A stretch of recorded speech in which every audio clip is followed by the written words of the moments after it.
네, 오늘은 우리 사람들이 만들어낸 이념들 혹은 이데올로기에 대해서 잠깐 같이 생각해 보기로 합니다. 인류가 살아온 역사는 한 6,000년, 5,000년, 6,000년 전 그 정도 되는데, 이렇게 이제 이념들이 막 쏟아져 나오게 된 것은 글쎄요, 이제 지난 한 200년, 다시 말하면은 18세기 말부터 19세기, 20세기 뭐 이렇게 한 200 몇 년 정도 그 안에 사람들 마음에서 혹은 머리에서 여러 가지 이념들을 만들어냈습니다. 그 중에는 우리가 그 익숙한 그런 이념도 있고 대부분은 우리가 잘 모르는 그런 생각들입니다. 어떤 한 사람이 주창한 어떤 무슨 주의를 주창한 어떤 사람이 뚜렷한 경우도 있고, 아니면 그 시대 그 사회에서 자연히 형성된 어떤 그런 이념들도 있습니다. 이게 이제 돌아보면은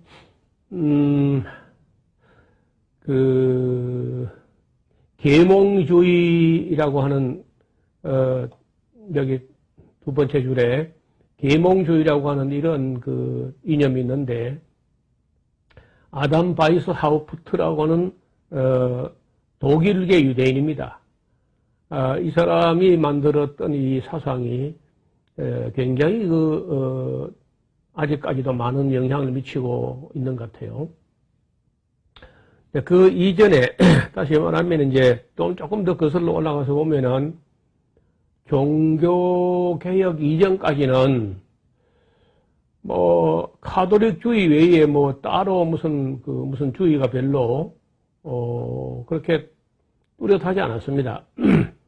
종교개혁이 일어나는 즈음부터, 하면 500년쯤 되는 거죠. 그러니까 종교개혁이 일어나는 동시에 사람들의 생각이 카톨릭이라고 하는 어떤 종교에서 벗어나면서부터 신본주의에서 인간주의로 혹은 인도주의, 인문주의, 인간주의.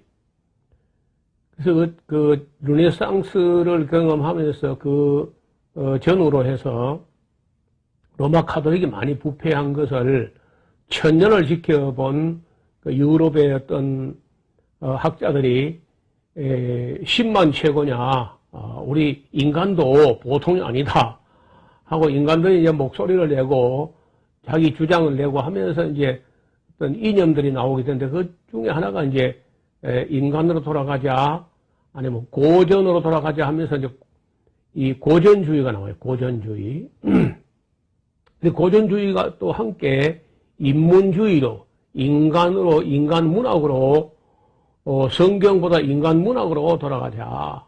가톨릭 하는 거 보니까 성경도 아무것도 아니고, 교황이나 추기경들이 하는 악을 보니까 하나님도 없는 거다, 이거. 또 하나님이 있는지 없는지 어떻게 알아? 그래서 회의주의가 나옵니다. 그러면서 사람들은 점점 이제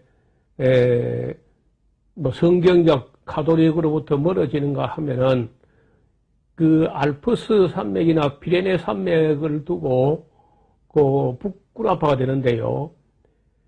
스페인하고 프랑스 사이에 있는 피레네 산맥 위로, 그리고 알프스 산맥 위쪽은 이제 북구라파가 되고, 남쪽은 남구라파가 되는데, 남구라파는 이탈리아, 그리스, 스페인 쪽으로 쭉 이렇게 이어지는 그런 유럽들인데, 이 사람들은 대개 이제 고전으로 돌아가자 혹은 인간으로 돌아가자 이렇게 하는 반면에, 북구라파 쪽은 루터, 칼빈을 비롯해서 여러 종교개혁자들이 일어나는데, 이들에 의해 가지고 복음주의라든지 혹은 그 신본주의를 여전히 유지하려고 하는 그런 쪽으로 그 유럽이 남유럽, 북유럽 이렇게 약간 색깔을 달리하게 됩니다. 그러면서 이제 수많은 그런 이념들이 막 대두되는데, 오늘 우리에게 보통 뭐 일반적으로 익숙한 그런 이념은 민주주의, 뭐 공산주의 이렇게 생각을 많이 해요. 근데 사실은 민주주의는 이념하고는 좀 다릅니다. 그렇다고 무슨 이념이 없는 거 아니지만은 민주주의라는 말은 끄트머리에 ISM, 이즘이라는 말이 붙어 있지 않습니다.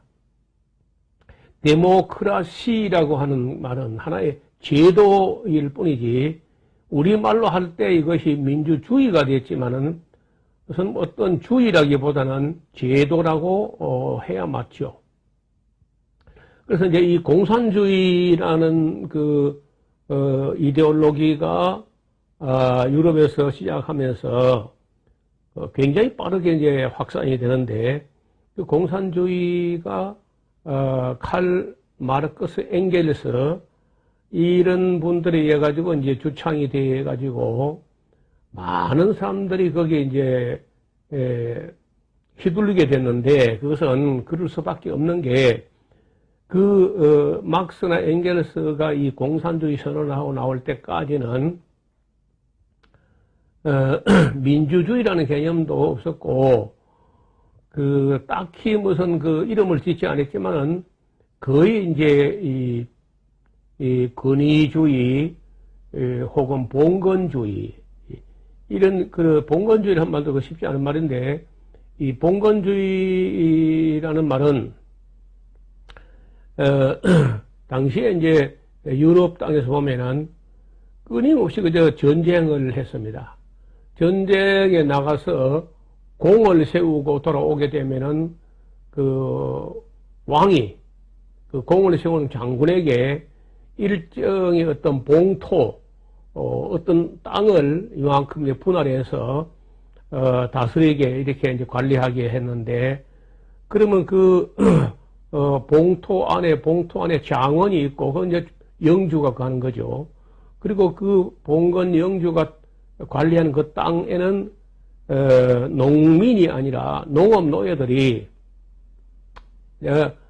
소장료를 조금 내고 한 주에 그저 한 3일씩은 영주 장원에 가서 일해야 되고, 그리고 이제 자기가 소작으로 붙이는 땅에서는 또 소장료를 엄청나게 과도하게 거두어 들이니까, 농업 노예라는 사람들의 생활하는 것은 피폐하게 이룰 수 없고, 노동은 끝없이 혹사되고 이제 노동으로 이렇게 될 때, 농업 노예나 아니면 노동자들이 너무 학대를 당하고 착취를 당하고 이제 어려웠기 때문에, 이게 이제 막스나 엥겔스가 볼 때 이런 식으로 가다가는 수적으로 많은 노동자 농민들의 폭동이 일어나게 되면은 그 봉건 영주나 왕이나 종교나 남아날 것이 없다. 그러니까 이 생각을 좀 달리 해야 된다고 하는 그런 이야기인데, 그 공산주의 사상이나 이념이 나온 그 배경을 보면은요, 칼 막스가 아니라도 누군가는 그런 이념을 만들어낼 수 있는 그런 때였어요. 어떻든 그 공산주의 이념 때문에 혹은 계몽주의 때문에 이런 국민들, 농업 노예들, 노동자 이런 사람들이 깨어나면서부터 결국은 이제 봉건주의가 이 땅에 거의 사라진 거 아니겠어요? 뭐 우리나라도 뭐 별 차이가 없죠. 이승만 시대 농지개혁을 하기 전까지는 거의 뭐 봉건주의나 마찬가지로 지주들이 땅을 다 가지고 있고, 나머지 뭐 농민들은 다 소작농으로 고통스럽게 살았죠. 그래서 농업을 하고 있는데 실제로 농민들이 자기 땅이 없이 다 다 소작을 하면서 그 땅 주인에게 거의 농사지어서 절반을 갖다 바치는 불합리하다 해가지고 지금 온 세상에서 거의 다 이제 이 봉건주의가 사라진 거 아니겠어요? 그래서 공산주의라는 게 경제적으로는 우리가 보는 역사 안에서 한 70년, 50년, 70년 유지하다가 다 지금 파산하고 말았죠. 경제적으로 실패했습니다. 그래서 이 공산주의에 대비되는 그 이데올로기즘은요, 그냥 자본주의죠, 자본주의. 그래서 지금 자본주의냐, 사회주의냐, 공산주의냐, 이런 그 사상의 혼란 속에서 우리가 지난 그 100년을 지나본 것 같습니다. 그리고 이제 계몽주의, 이 고전주의, 공리주의, 제레미 벤담이라는 사람의 이 공리주의라는 말을 우리가 잘 안 쓰는 말인데, 벤담의 기본 이론은 최대 다수가 최대 행복을 누릴 수 있게 해야 된다. 이런 생각인데, 그 공리주의라는 책을 읽으면 쉽지 않습니다. 굉장히 어려운데, 이 사람은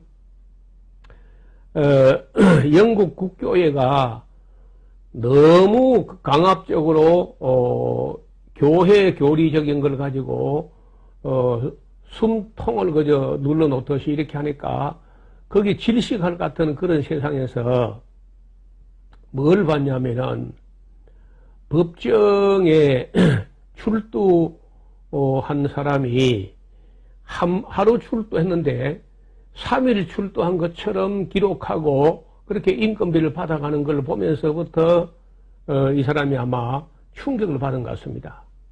이 법을 가지고 다스리는 세계에도 이렇게 악이 있고 이런 불합리가 있구나 하면서 그 공을 공로가 있는 만큼 이익을 취하자 하는 의미로 다가오는 거죠. 그리고 공로도 없으면서 공도 없으면서 이익을 취하면 안 되고 공을 세우고 자기가 세운 공에 맞는 그런 이익을 추구해야지 어떻게 하루 일하고 3일분을 받아가는 이런 불합리가 있느냐. 이것이 아마 그가 그 공리주의를 발표한 것 동기가 된 것 같아요. 일부 맞는 말이기도 하고 지금도 철학이라든지 윤리로서가 아니라 정치 제도라든지 도덕법을 세우는 그 기초에 있어서는 맞는 말이지 않습니까?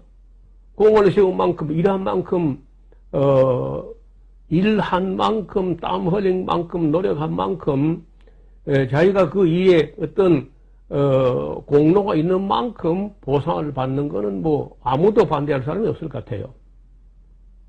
오늘 우리 사회를 한번 보세요. 지금 억만장자들, 예를 들어서 수천억을 가지고 있다. 그 공리주의 입장에서 보면 그거 안 맞는 거죠. 자기가 무슨 노동을 얼마나 해가지고 자기가 일한 만큼 봉급받아가지고 수천억 벌을 수 있나요? 그래서 이 자본주의에서는 그래 했거나 말았거나 정치나 권력을 이용했든지 말았든지 많이 가져가는 복 받은 것이고 못 가진 것은 네가 못나서 못 가진 것이다. 여러분 이게 말이 됩니까? 그 벤담이 볼 때는 안 된다는 거죠. 실제로 노동한 어떤 공도 없으면서 그렇게 수천억을 가지고 있으면 어떡해? 부동산 투기나 마피아 같은 건설업자 어떤 투기나 아니면 권력하고 짜고 이렇게 그 불합리한 것을 보고 제레미 벤담이 공리주의를 주창했는데 존 스튜어트 밀이라든지 이런 분들도 이제 벤담을 변호하는 그런 입장에서 공리주의를 지지하는 그런 분이 많이 있었습니다. 그리고 우리가 실제로 우리 사회에서도 알게 모르게 이런 그 벤담의 이론들이 어느 정도 지금도 적용되고 있다고 봐요. 그 다음에 규약주의, 근본주의, 금욕주의라는 스토익시즘이라고 하는 이 아주 인간의 모든 욕망을 되게 악으로 보는 입장에서 금욕주의 철학이 오래됐지만은요, 지금 뭐 이런 금욕주의는 뭐 수도원에서 얼마 좀 적용되고 있고, 일반적으로는 뭐 사람들이 잘 따라가지 않습니다. 급진주의, 기능주의, 기회주의. 기회주의는 뭐 대체로 좋지 않은 그 인상을 주는 그런 개인적인 행동 양식인데, 어떻든 기회주의라는 말도 있습니다. 낙관주의. 낙관주의라고 하는 말은 하여간 앞으로 역사는 끊임없이 발전될 것이고, 낙관적으로 본다는 겁니다. 미래에 대해서. 그리고 낭만주의, 덕치주의, 도덕주의, 명분주의, 물량주의, 물질주의, 물질주의라는 말은 뭐 많이 쓰는 말이죠. 민족주의, 그 민족주의라는 말도 우리가 많이 쓰는 말이죠. 그 민족을 우선적으로 생각하는 그런 사상입니다. 민주주의, 아까 이건 민주주의는 이념보다는 제도라고 말씀을 드렸죠. 박애주의, 법치주의, 보수주의, 보편주의, 복고주의, 복음주의, 비관주의, 사회주의. 사회주의는 자본주의에서 공산주의로 가는 과정에 일정 기간 동안 어쩔 수 없이 이 사회주의적인 과정을 거치게 된다. 이런 의미로서 사회주의라는 말을 했는데, 사실은 공산주의까지 간다는 건 그는 뭐 허구에 불과하고, 사회주의에 머물러 있는 그런 나라들은 상당히 많이 있습니다. 북구라파 일대라든지 카나다 같은 것을 가보면은 참 평화로운 사회주의를 보게 됩니다. 그 카나다 같은 나라는 인구가 3,500만 밖에 안 되지만은 정말 살기 좋은 나라고, 또 국민들이 불평이 없는 나라예요. 놀랍게도 캐나다 같은 나라에서 공무원을 욕하거나 대통령을 욕하거나 수상을 욕하는 이런 거의 찾아볼 수 없을 정도로 정치적으로 안정되어 있습니다. 그리고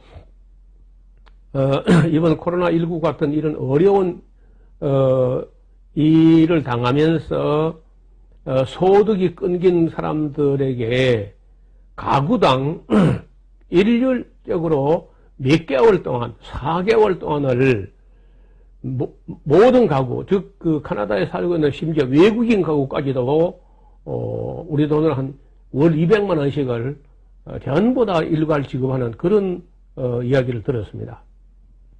참 카나다가 여유도 있고 정말 조용한 사회주의, 그리고 편안한 사회주의가 이루어지고 있는 걸 가서 보게 됩니다. 상대주의, 상징주의, 선험주의, 수정주의, 신비주의. 오늘 우리 한국 교회가 이 신비주의에 빠져가지고 기독교가 거의 헤어날 수 있을지 잘 모르겠는데, 어떤 신비주의, 실용주의, 윌리엄 제임스 미국의 인물인데, 아주 미국이 낳은 유일한 철학이라고 할 수 있는 이 실용주의, 프라그마티즘이라고 그러죠. 그 다음에 이 실존주의, 한때 유럽을 풍미했던 실존주의는 실제로 존재하는 걸 가지고 이야기하자. 실제로 존재하는 게 뭐냐? 인간이죠, 인간.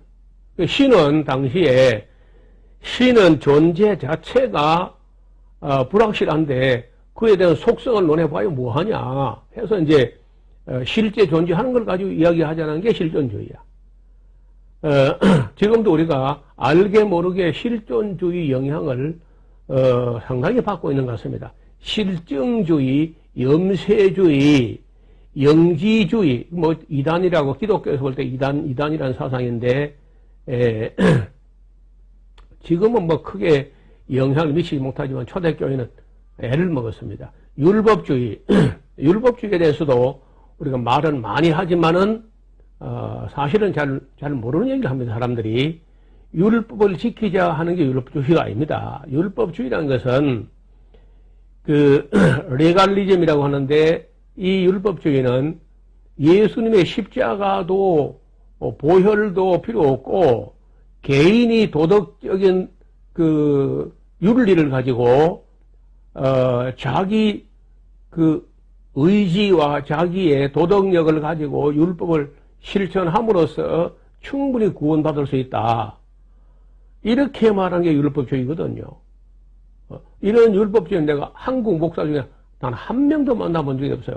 제가 율법에 순기능이 있고 율법을 지켜서 우리가 복되게 살 수 있다는 말을 한번 강의 중에 한 적이 있는데 그 말이 나갔더니 금세 그냥 노목사가 율법주의라고 떠드는 그 경솔한 목사들의 이야기를 듣습니다. 근데 은둔주의, 새 속으로부터 떨어진 곳에 아주 은둔해서 사는 사람들이 있습니다. 은둔주의, 이기주의, 모든 생각을 자기 중심으로 자기가 자기를 위해 사는 이기주의, 이상주의, 인간주의, 인격주의, 인도주의, 인문주의, 인본주의, 자본주의. 이 자본주의가 이제 미국과 우리 뭐 일본, 영국 이렇게 이런 나라들이 신봉하고 있는데 자본주의 시장 경제 이런 말이 뭐 우리 익숙한 말인데 자본주의가 뭐 오늘 우리가 볼 때 물질 문명적으로 다소 앞서고 경제적으로 조금 빨리 발전한 건 사실이에요. 그러나 자본주의에다가 거기다가 자유까지도 더하고 시장까지 더하고 이제 이렇게 시장이 우상이 되고 이렇게 하면은 무한 경쟁에 내몰리게 되고 온 국민이 무한 경쟁에 내몰려 가지고 맨 앞서가는 한 1%, 2%는 억만장자가 되고 뒤에서부터 1%, 2%는 그야말로 노숙자가 되든지 아니면 자살하든지 이런 일들이 벌어지는 게 이게 자본주의라는 거예요. 그래서 대한민국이 미국을 따라서 자본주의를 했더니 어떤 사람은 그 억만장자가 되고 어떤 사람은 하루에 38명, 36명 매일 그렇게 죽어갑니다. 코로나19라는 바이러스가 무서운 게 아니고 이 자본주의 바이러스도 무서운 겁니다.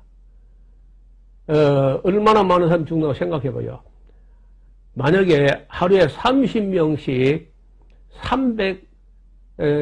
300일만 죽어도 3만 명, 아니 3만 9만 명, 1년에 한 10만 명 정도가 이렇게 자살하면 어떻게 되는 거예요? 이건 우리가 깊이 생각해야 돼요. 자본주의가 경제적으로 조금 빠르게 발전한 건 사실이나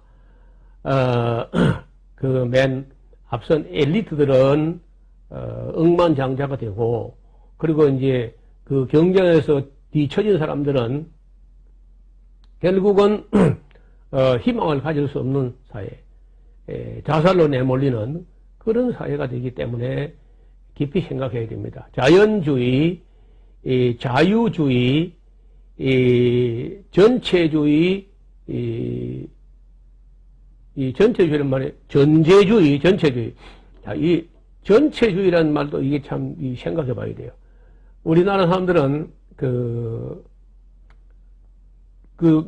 헌법에 대한민국은 민주공화국이다고 하는 걸 다 암기할 정도로 하고 있으면서도, 우리나라 특히 그 보수라고 하는 사람들, 내지 우파라는 사람들은 전 국민이 다 우파로 돼야 된다. 좌파는 때려 죽여야 된다. 이런 생각을 하는 것 같아요. 아니면 북한으로 보내야 된다. 뭐. 그 전체주의가 얼마나 악하고 얼마나 위험한지를 생각 안 해본 모양이야. 그래서 우리가 이 공화주의, 뭐, 앞에 공화주의, 이 공화제라는 것은 사실 로마 시대부터 시작된 것인데, 공화제에서는 그렇게 말하는 게 아니에요. 공화제에서는 좌파도 오케이, 우파도 오케이, 진보도 오케이, 보수도 오케이. 나하고 다른 사람들이 전부 공화를 이루고 총화를 이루어서 함께 절충하면서 또는 경쟁하면서, 이렇게 함께 어우러져 공화를 이루어서 함께 더불어 잘 살아가자는 게 공화주의인데, 우파 사람들은 좌파는 없어야 된다고 이렇게 생각하는 거예요. 이게 얼마나 잘못된 생각이에요. 한번 생각해 봐요. 그런 사람들은 오른손만 있으면 되고 왼손은 필요 없다. 이런 말하고 똑같아요. 그 정상적인 사람은 오른손, 왼손이 다 있어야 되고 정상적인 자동차는 오른쪽 바퀴, 왼쪽 바퀴 다 있어야 굴러갑니다. 한쪽 바퀴만 없으면 힘을 내면 낼수록 제자리 뺑뺑 돌 수밖에 없는 거죠. 그래서 이 공화주의, 민주주의라고 하면서 민족공화국에 사는 사람들이 자꾸만 전체주의가 되고 싶어가지고 다 우파가 돼야 되고 좌파는 없어져야 된다. 좌파는 빨갱이다. 이런 생각을 가진 이 참 철딱선이 없는 사람이 많다. 근데 놀랍게도 이런 철없는 소리 하는 사람들이 되게 목사들이에요. 이게 참 문제죠. 그 다음에 전통주의, 절대주의, 절충주의, 정통주의, 제국주의, 주관주의, 주의주의, 주정주의, 주지주의, 직관주의, 진보주의, 질량주의, 초월주의, 쾌락주의, 팽창주의, 합리주의, 행동주의, 허무주의, 현실주의, 형식주의, 환상주의, 환원주의, 회의주의. 맨 마지막에 그 가나다 순으로 했더니 그냥 회의주의가 나오네요. 이 회의주의는 신이 있는지 절대자가 있는지 없는지 인간은 알 수가 없다. 아니 알려고 하면은 노력해보면 알만한데도 불구하고 미리부터 알 수 없다고 단정해놓고 이제 생각을 하니까 생각 안 하겠다는 거죠.